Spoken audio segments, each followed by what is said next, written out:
A Royal Kiss and Tell by Julia London. Performed by Justin Hill. Chapter 1. Helenimar, Alucia, 1846. It is an absolute truth that men and women alike desire the earnest vow of someone to love and cherish them all their days, and that nothing elicits joy in the breast of all mankind quite like a wedding. Recently, the most joyous occasion was the wedding of the universally admired Lady Eliza Tricklebank and His Royal Highness Sebastian Charles Ivor Chartier, the Crown Prince of Alucia. The bride entered St. Paul's Cathedral in the Alucian capital city of Helenimar at 12:30. She wore a gown of white silk and chiffon. It was fashioned in the Alucian style, cut close to the body and featuring a customary train 30 feet in length. The train was hand-stitched in silver and gold thread with the symbols of Alucia and England, including the famous Alucian racehorses, the Mountain Buttercup, and the Chartier coat of arms. England was duly represented in the Tudor rose, the lion, and the English royal banner. The Alucian national motto, Libertatem et Honorem, was embroidered in tiny scalloped letters around the hems of the sleeves. The bride wore a veil anchored with a diamond tiara with a center stone weighing 10 carats, lent to her by Her Majesty Queen Daria. Around her neck, she wore a pearl necklace comprising 23 pearls, one for each of the provinces in Alucia, a gift from His Majesty King Carl. On her breast, Lady Tricklebank wore a sapphire and gold brooch, a wedding gift from her fiancé, Prince Sebastian.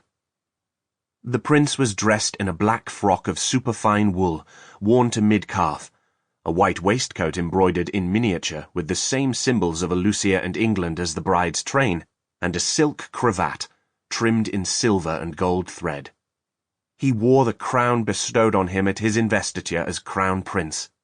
After the ceremony, the newlyweds rode in open carriage to Constantine Palace through a throng of well-wishers that lined the avenue for 3 miles. The king granted the prince and his new bride the titles of Duke and Duchess of Tannymead. They will reside in the port city at Tannymead Palace, Honeycutt's Gazette of Fashion and Domesticity for Ladies. The promise inherent in any wedding was delightful, but if it were a royal wedding, the paroxysms of joy might very well result in smiles permanently frozen to all the cheerful faces. It would turn the most jaded heart to gold. And if the beatific royal bride were one's dearest friend, it would provoke cascading waves of unbridled happiness.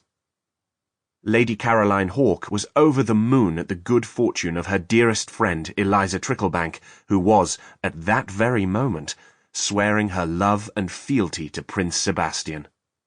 Until a scant few months ago, Eliza had been determined to be a spinster, and care for her blind father for the rest of his days.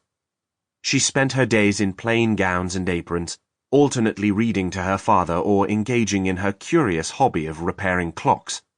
But then Eliza was invited to a royal ball, and a man was murdered, and she was given some gossip that pointed to the identity of the killer, and the next thing Caroline knew, her Eliza was marrying a man who would one day be king of this country, which meant Eliza would be queen.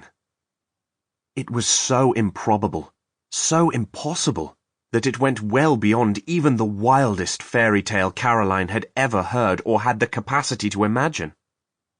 Seated in the front row of the cathedral, a place of honor awarded to her as Eliza's dearest friend, Caroline was a little misty about it. Eliza radiated happiness. Caroline had never considered herself the sentimental type, but here she was. She shifted her gaze to Prince Leopold, standing beside his brother, Prince Sebastian. She wondered what he thought of the occasion and the happy couple.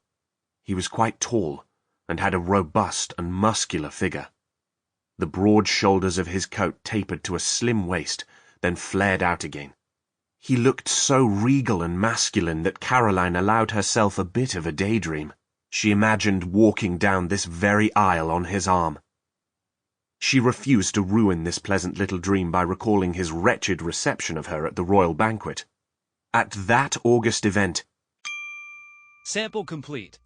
Ready to continue?